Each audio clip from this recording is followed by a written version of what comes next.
Voilà, il faut réveiller les champions qui dorment en toi. Réveiller les champions qui dorment en moi, c'est la prière qu'on peut adresser tous les matins à notre Créateur, Dieu Tout-Puissant. Et tous les matins, nous sommes accompagnés du pasteur Yagra Lévianator, que vous connaissez désormais. Bonjour, pasteur. Bonjour, shalom à vous, soyez bénis. Voilà, soyez bénis. Et déjà, c'est une bénédiction qui vous est adressée, vous qui nous suivez sur Sud-Ouest Info TV. On a eu à parler longuement de la famille. Maintenant, on va parler de l'entretien de la famille. Pasteur, comment entretenir cette famille pour qu'elle puisse bien se porter? Monsieur travaille, madame travaille, c'est ce qu'on constate aujourd'hui. On n'a plus le temps pour sa propre famille. Comment éduquer cette famille de manière religieuse? Oui, bon, je pense que pour éduquer cette famille de façon religieuse, d'abord, il faudrait que papa et maman sachent déjà leur responsabilité vis-à-vis de ce que Dieu leur a donné comme mandat. Parce que et le père et la mère ont tous deux des responsabilités. Et vis-à-vis de cela, c'est vrai qu'aujourd'hui, nous remarquons que même quand les gens se marient, il y a encore beaucoup de travail à faire. Beaucoup de travail à faire parce que la famille, c'est d'abord faire savoir la vision que Dieu a pour monsieur, madame. Et le premier challenge qui se pose souvent à la famille, c'est que dès qu'ils se marient après, souvent il y a beaucoup d'incompréhension. Il va falloir gérer d'abord l'harmonie même du couple, tout faire en sorte qu'il y ait une harmonie. Voilà, parce que tout ce qui va dépeindre sur les enfants, c'est ce qui va aussi être dans, je dirais, la vie même du couple, tout cela.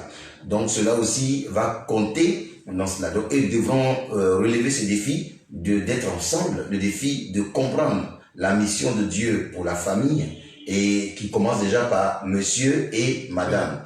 Donc à ce niveau-là déjà, chacun devra jouer son rôle. Parce que Dieu, il est tellement sage que dans le foyer, même quand il donne, je dirais, la chefferie, c'est-à-dire il rend l'homme, il fait de l'homme le leader du foyer, mais l'homme devrait comprendre cette responsabilité en tant que leader du foyer. Et donc, à ce niveau-là, ce n'est pas seulement que je suis ton chef, je suis cela, parce que ça, on va dans le cadre même d'un bon leader qui inspire les autres donc à le suivre. Donc, quand Dieu, lui, il établit l'homme, c'est vrai qu'il lui donne les cartes d'être le chef et de conduire la famille, mais sa responsabilité est bien encore plus grande, voilà, que celle de la femme. C'est-à-dire que même quand ça ne marche pas, ce qu'il faut comprendre, c'est que si Dieu nous demandait compte déjà un jour, c'est l'homme qui rendra un compte à Dieu de ce qu'on t'a mis chef, mais tu n'as pas été capable d'assumer. Aujourd'hui, on voit par exemple dans certaines nations, quand on met le premier ministre, il est responsable de tout ce qui ne va pas fonctionner. De la même manière aussi, dans le foyer, l'homme est le premier ministre. Et il devra conduire. Donc Dieu le tiendra pour responsable s'il n'y arrive pas. C'est pour cela que dans ce qui concerne le mariage, l'homme quittera son père et sa mère. On dit un homme mature, quelqu'un qui a les aptitudes de devenir père et de pouvoir réellement guider, conduire un foyer. Voilà. Maintenant, il y a beaucoup d'autres facteurs qui entrent en ligne de compte déjà dans la conception donc d'un foyer, parce que si le choix n'a pas été fait selon le plan de Dieu, ouais, ça devient souvent dans la suite des choses très difficiles de voir toutes les difficultés qui vont s'inviter donc dans je dirais l'harmonie du couple. Et par rapport à cela, ce sont des choses très difficiles souvent qu'il faut comprendre. Et que c'est pour cela que nous formons les futurs mariés, et nous leur donnons déjà des enseignements qui sont censés déjà les préparer à la responsabilité qu'ils auront en tant que père et mère de la famille. La femme aussi. Donc le préalable, c'est le choix d'abord. Oui, comment donc faire le choix des enfants? Oui, sur quoi est bâti le foyer, c'est-à-dire que sur quelle base? Parce que le fondement, je dirais la résistance de toute chose, comme on parle d'une maison, ou bien sa capacité à résister face je dirais, aux situations difficiles qui vont venir, parce que ça va arriver. L'apôtre Paul le dit que si vous décidez de vous marier, il faut vous attendre aux tribulations. Ça veut dire que c'est quelque chose qui va de soi, un foyer. Une fois que vous rentrez dans le foyer, forcément il va y avoir du feu dans le foyer, bien sûr, voilà. Et donc, mais ce feu-là, quand même, fait partie de la formation elle-même, parce que de l'homme et de la femme étant dans cet environnement, pour pouvoir réellement savoir aussi demain comment préparer leurs enfants, à savoir que devant vous aurez aussi un foyer. Mais déjà, voici comment l'expérience qu'acquiert l'homme et la femme seront les rudiments que les enfants vont avoir pour déjà rentrer dans un environnement inconnu. Parce que le mariage est pour certaines personnes, on appelle explorer l'inconnu. Nous aussi, je le dirais, moi personnellement, je suis rentré dans le mariage, j'ai vu les gens faire, mais j'ai jamais vraiment eu de causerie avec moi, mon père, ma mère, pour me préparer à dire qu'il y a ce domaine qu'on appelle le foyer demain, et voici donc ce à quoi vous devez vous attendre. On n'a pas été préparé à tout cela. Donc notre expérience, nous avons été un peu comme les cobayes de la chose, mais nous avons appris. Et ce que nous avons appris, c'est ce que nous devons donner à nos enfants, comme nous le disons, avant d'entrer dans la chose. Donc quand la base est déjà en difficulté, je vous assure qu'aujourd'hui, quand on voit les familles, on voit comment la famille perd de plus en plus de qualité. C'est dû au fait qu'aujourd'hui, les familles même qui sont à la base, si elles sont mal configurées, absolument, ça déteint sur le foyer et la famille, et ça devient une difficulté, et on ne sait parfois même pas quoi dire à nos enfants, à nos jeunes filles, à nos jeunes garçons. On ne sait pas comment les préparer. On trouve qu'il y a des sujets, par exemple, qu'on n'aborde pas, surtout en Afrique, des sujets de sexe sont rarement, à moins que le père ait une formation peut-être un peu plus poussée, comprendre qu'il doit aborder le sujet, mais à chaque niveau de l'éducation de l'enfant, il y a un certain niveau quand même de pouvoir préparer, parce que ce qui est dangereux, c'est que si vous ne préparez pas vos enfants, le monde va lui inculquer la façon de les choses. Et même quand vous les préparez. Oui, bien sûr. Oui, même quand vous les préparez. Oui, mais là, on vous donne quelques armes. Ils comprennent. C'est comme on dit à l'église. On dit, bon, on parle du sexe, on balance le sexe.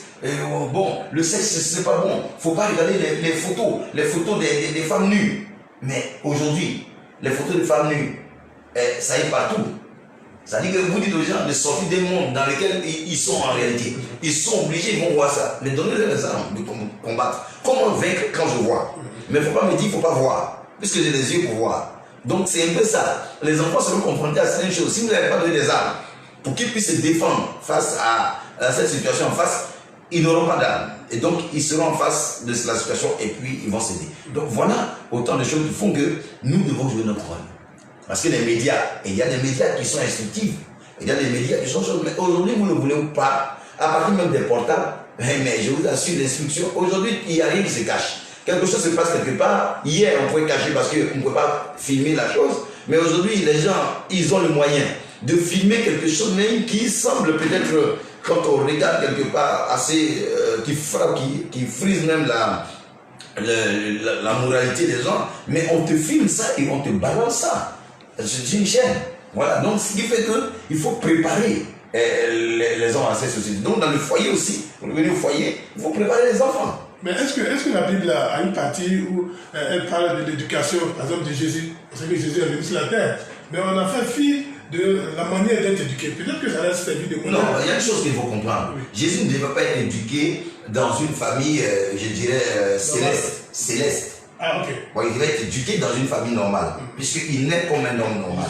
Donc, il devait avoir la même éducation comme un homme normal, étant sur la terre. Donc, Dieu n'a pas jugé bon de pouvoir détailler ce parce qu'il faisait confiance à Joseph, il faisait confiance à Marie.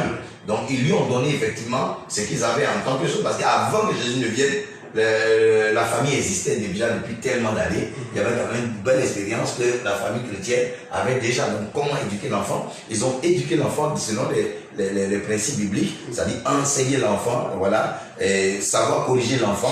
Parce que le chrétien, on ne corrige pas l'enfant juste pour le frapper, mais on fait comprendre à l'enfant que telle chose n'est pas bien. Tu honoreras ton père et ta mère. Ça, c'est déjà clair. Parents, n'héritez pas vos enfants. Ça veut dire que si vous devez corriger les enfants, ça devait être dans la justice de Dieu. Si vous faites quelque chose qui n'est pas juste avec la parole de Dieu, là vous êtes en train d'irriter vos enfants. Quand vous êtes irrité, vous les conduisez à une sorte de rébellion.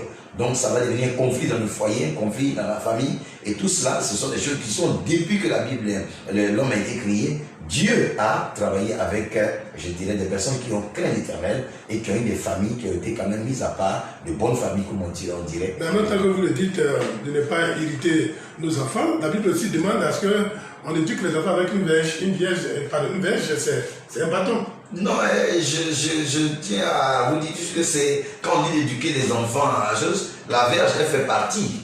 Celui qui aime son enfant, Dieu châtie, c'est lui qui l'aime. Voilà. Donc, c'est pas de ça que je parle. Vous avez dit que quand vous allez utiliser la verge, ça doit nécessiter vraiment qu'à ce moment-là, il fallait une correction dans la verge.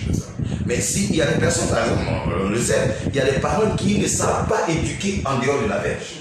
L'enfant fait une erreur, même par inattention, ou bien par chose qu'on appelle comme un accident, et puis on le chicote.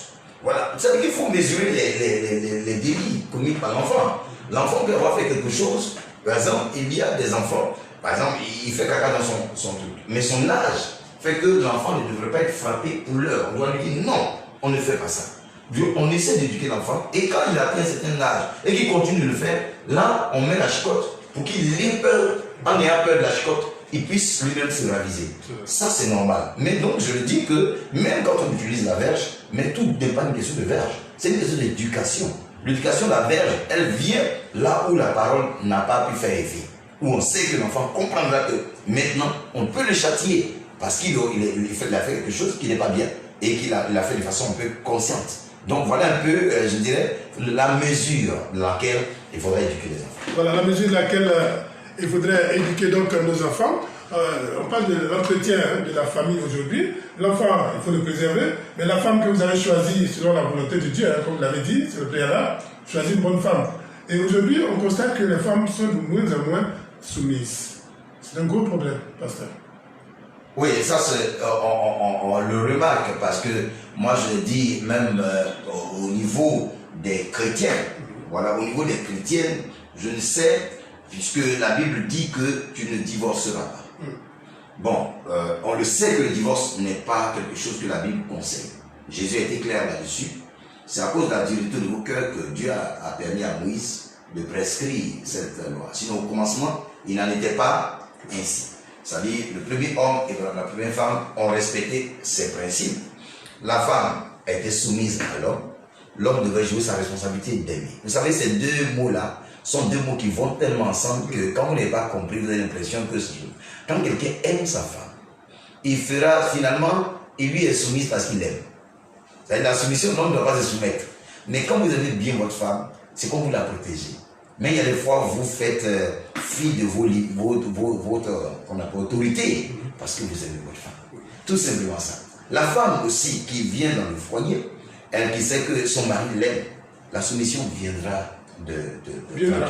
Je dirais que même si... Avec le temps. Non, la soumission doit être en principe. Parce que, donc, ce que je suis en train de dire, c'est que, j'ai dit, quand on sait qu'il n'y a pas de divorce, certaines sœurs, pas toutes les sœurs, pas toutes les femmes, certaines sœurs se disent que le monsieur ne peut pas me divorcer.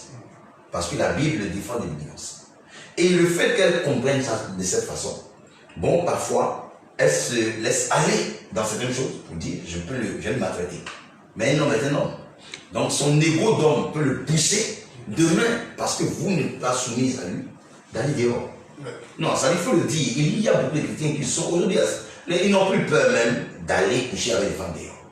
Parce que ce qui vit à la maison, il trouve que devant Dieu, pour lui, ça devient pratiquement un motif de conscience, où il se dit, mais c'est elle qui me pousse. Si une femme ne me respecte pas, si une femme ne me donne pas le respect qu'elle va me donner, et qu'elle ne fait pas certaines choses, et qu'elle discute tout ce que j'ai à faire, elle ne voit pas aussi, moi, mes désirs, mes préoccupations, alors, bon, moi, c'est à cause d'elle que je vais dehors. Donc, il justifie ça. Et chaque fois qu'il va croiser quelqu'un, on dit, mais pourquoi tu fais ça? Mais tu trouves ta femme, c'est pas bon.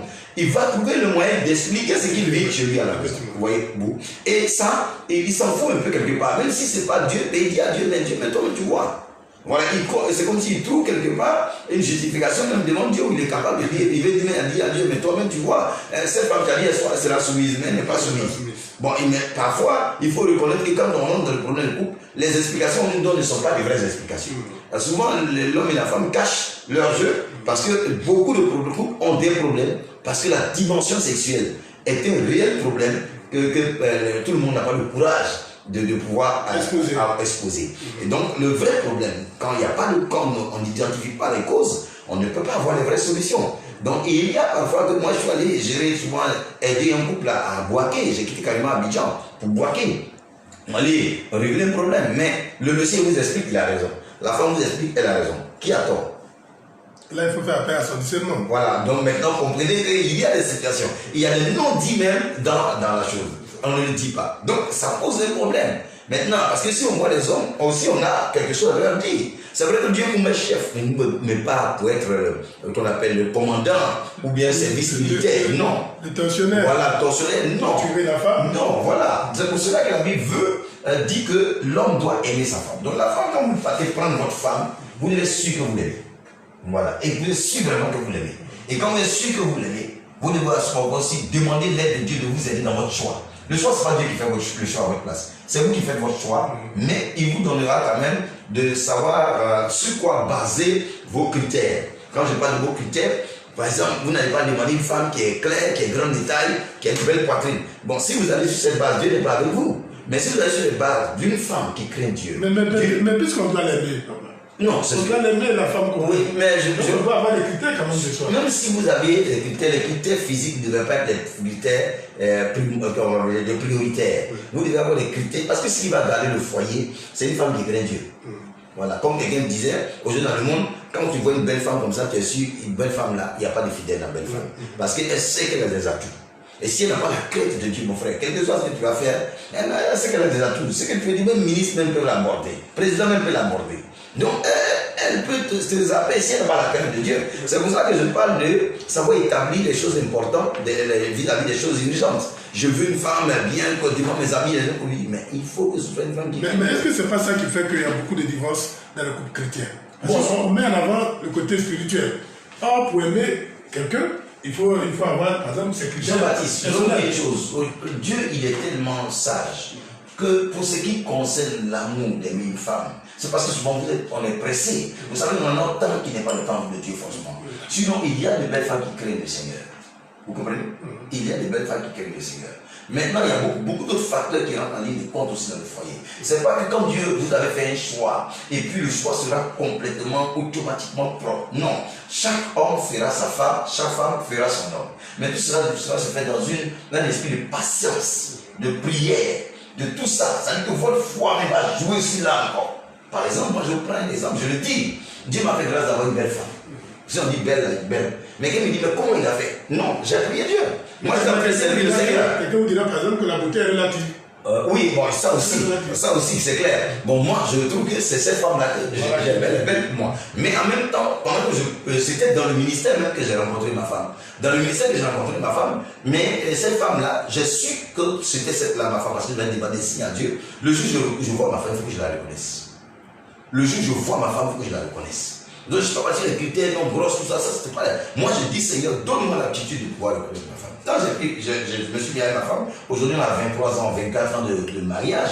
Voilà, et Dieu nous a fait cette grâce. Bon, maintenant, quand je rencontre ma femme, je sais que c'est Dieu, mais dans la faisabilité, dans la vie à deux, je vais me rendre compte qu'elle a été forgée aussi à sa manière. Non, mais c'est là que la crainte de Dieu joue son rôle.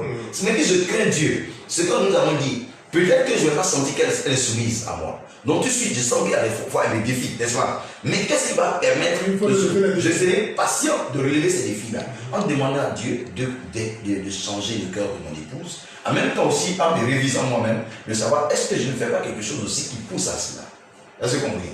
Mais dans l'expérience que nous avons acquise, j'ai remarqué que la femme, elle se donne lorsque vous la couvrez de beaucoup d'amour. Ça, c'est clair. C'est-à-dire que, mais quand elle sent que vous la brutalisez, ou bien parfois même elle veut tester si son mari l'aime. Et donc, pour tester si son mari l'aime, son test n'est pas peut-être le test le plus facile. Elle va peut-être provoquer un incident et puis voir comment son mari réagit. D'accord. Est-ce que le fait que les bateaux chavirent beaucoup, c'est pas dû au fait qu'on donne tellement de place maintenant aux femmes, à tel point que c'est elle, apparemment, qui prend le pouvoir dans beaucoup de familles? Non, c'est ce que j'ai dit. Amour, comme la oui, c'est ce que j'ai dit. C'est-à-dire que la Bible dit, écoutez-moi, la Bible dit que l'amour couvre une multitude de fautes. Oui. C'est clair. Ça veut dire que la femme que je prends n'est pas forcément la meilleure, n'est pas forcément l'exemple. C'est pas la Bible, voilà. Et donc, quand on va entrer, il va voir qu'il y a beaucoup de situations. Mais je fais confiance. De la même manière, je fais confiance au Seigneur pour des situations, d'autres situations difficiles. je fais confiance que Dieu peut changer le cœur de cette femme. Parce que la Bible dit, Dieu fait chavirer le cœur du roi où il veut. C'est-à-dire que Dieu change un homme comme l'apôtre Paul, qui était un criminel, et Dieu va le changer. Maintenant, moi aussi, je rencontre une femme difficile, mais c'est mon amour là qui triomphe en fait. C'est mon amour qui triomphe. Et donc, parce que la Bible dit, l'amour est fort comme la mort. Quand vous aimez, parfois la mort s'invite en vous. Il y a des choses qui vous plaisent profondément. Parce que regardez, une femme en qui vous avez investi, vous croyez tellement en elle. C'est ce qui fait que lorsqu'elle vous déçoit, vraiment ça vous pique. Parce que souvent on pense qu'il y a des gens, pourquoi les gens, par exemple, dans le monde, ils se tuent et puis tuent la femme. En fait, il aime la femme au point qu'il n'est pas capable d'accepter que quelqu'un d'autre la prenne. Donc lui, son amour, il l'aime jusqu'à la mort. Il aime jusqu'à se tuer et à tuer cette femme et à se tuer. Au moins, il est sûr qu'il ne va pas souffrir, son cœur ne va plus souffrir. Est-ce que vous comprenez? Ça, c'est le monde. Malheureusement, le temps fixe moi. Alors, est-ce qu'autant on corrige les enfants, on peut corriger aussi sa femme? Non, on peut... Bon, je peux dire, on peut corriger parce que toute personne a besoin de correction. Mais on n'utilise pas la même correction avec la verge qu'on utilise avec la femme. Une femme, elle est censée, elle est majeure. Le fait qu'elle est déjà majeure, ça veut dire si elle fait quelque chose, soit elle le fait sciemment, soit elle le fait. Donc, vous ne pouvez pas avec votre chicotte la changer. Au contraire, vous l'endurcissez plus. Et là, vous la défiez. Donc, vous la défier, elle va utiliser les moyens qu'elle a à son bord. Voilà, pour pouvoir se défendre. Donc, une femme, la personne l'a corrigée, après, elle va se corriger. Par exemple, mon épouse a fait quelque chose. Mais la façon dont je la reprends fait qu'elle prend conscience qu'elle a même peur de ça plus qu'une chicotte. Quand vous dites, bon chérie, je voudrais te parler le soir, qu'on parle un peu. Déjà, quand vous lui avez envoyé le signal, elle se pose des questions. Qu'est-ce qu'il va me dire encore? Bon. Pasteur, c'est pas évident. Non, je le dis. Oui. Je suis en train de vous dire des choses qui ont fonctionné. Qui ont fonctionné. Fonctionné avec nous. Mais moi, je pense que ça fonctionne. Maintenant, le caractère de chaque personne définit ce que chaque personne est. C'est pour cela que j'ai dit qu'il y a un travail à faire à tous les niveaux. Si vous avez une femme qui n'a pas cette éducation, tu vois, non, d'écouter, aussi d'échanger. Parce qu'il y a le côté, par exemple, intellectuel. C'est ça aussi, ça joue. Il faut dire la vérité. Hein. Les femmes qui ont un niveau très bas, bon, il y a des débats que vous ne pouvez pas engager avec elles. Quand vous engagez, elle vous ramène tout de suite dans le badal. Voilà, là, vous rabaisse et puis, oh, non, parce que toi, tu comprends le gros français, que tu veux parler gros français, je m'en fous de ton gros français. L'homme a toujours raison. Voilà, donc l'homme a toujours raison. Elle s'engage dedans. Donc là, c'est son niveau. Donc c'est pour tout ça aussi que vous devez être prêt. Quand vous allez dans le foyer, quand on parle des tribulations, de vous attendre à tout ça. Si vous prenez votre femme et que vous êtes une femme, que vous savez que vous voulez une femme qui, Seigneur, aide-moi, parce que dans mon métier, j'ai besoin d'une femme qui puisse me donner des conseils. Tout ça aussi, c'est des valeurs. Quand je parle des valeurs. Donc quand vous voulez une femme comme ça, c'est une femme qui a un esprit critique, poussé, Dieu va vous le donner. Dieu est sage, Dieu va vous le donner. Et elle pourra vous aider, même si ça ne va pas. Parce que c'est ça. La femme qui est partie à l'école, elle a des avantages. Hein. C'est qui est partie très très loin à l'école, elle peut discerner, oui, mais en même temps, elle a une difficulté aussi. C'est qu'en même temps qu'elle a un niveau intellectuel poussé, vous allez sur un débat parfois qui devient philosophique, où chacun défend sa position. Mais la femme qui n'est pas partie à l'école très loin, elle aussi, elle est naïve peut-être dans certains domaines, mais parfois elle est un peu carrée dans sa façon de comprendre. Donc, je vous dirais qu'il n'y a pas de meilleure femme, il n'y a pas de meilleur homme, mais quand vous le faites dans la volonté de Dieu, Dieu vous donnera les moyens de pouvoir. Dieu vous donnera des moyens. Demain, on parlera donc de l'ennemi numéro 1 des familles aujourd'hui, la télévision. C'est vrai que nous sommes aussi une télévision, oui, mais c'est vraiment un adversaire pour beaucoup de familles. On en parlera demain à partir de 8h sur Sud-Ouest Info TV. Pasteur, la prière pour terminer. Seigneur, merci pour la grâce que tu nous fais. Oh, nous aurions voulu avoir assez de temps pour sonder les difficultés, sonder certaines situations pour aider tellement de couples, Seigneur. Mais le peu que nous avions dit, nous voulons vraiment te prier, afin que tu puisses aider tous ces couples en difficulté, tous ces couples dans lesquels l'ennemi, Seigneur Jésus-Christ, a sémé la graine de la division, la graine du mépris, la graine du divorce. Peut-être que même à l'heure où nous parlons, d'autres sont sur le point de divorcer. Seigneur, nous voulons libérer l'onction de la grâce que tu as mis sur notre vie. Dans mon couple, tu m'as béni et tu m'as permis d'expérimenter quelque chose. Et je voudrais, Seigneur Dieu, avec ta grâce, communiquer cette grâce afin que le divorce ne réussisse pas à détruire ces couples-là, mais que la grâce de Dieu soit sur leur vie. Toi, tu les diriges, Saint-Esprit, tu leur révèles ta volonté pour guider ces familles, Seigneur, dans la voie de l'unité. Merci parce que tu bénis, Seigneur Dieu, ces familles. À toi seul soit la gloire et que ta grâce se répande dans les cœurs, dans les vies, pour harmoniser ces couples dans ta grâce. Au nom de Jésus, nous avons prié. Amen. Voilà, au nom de Jésus, nous avons prié. Merci d'avoir suivi cette émission. Toutes nos excuses pour la qualité de la voix, c'est ainsi le temps. Et on espère que demain, ça ira mieux. À la caméra, il y avait Déborah Kwaku. J'y vais tout simplement. À demain.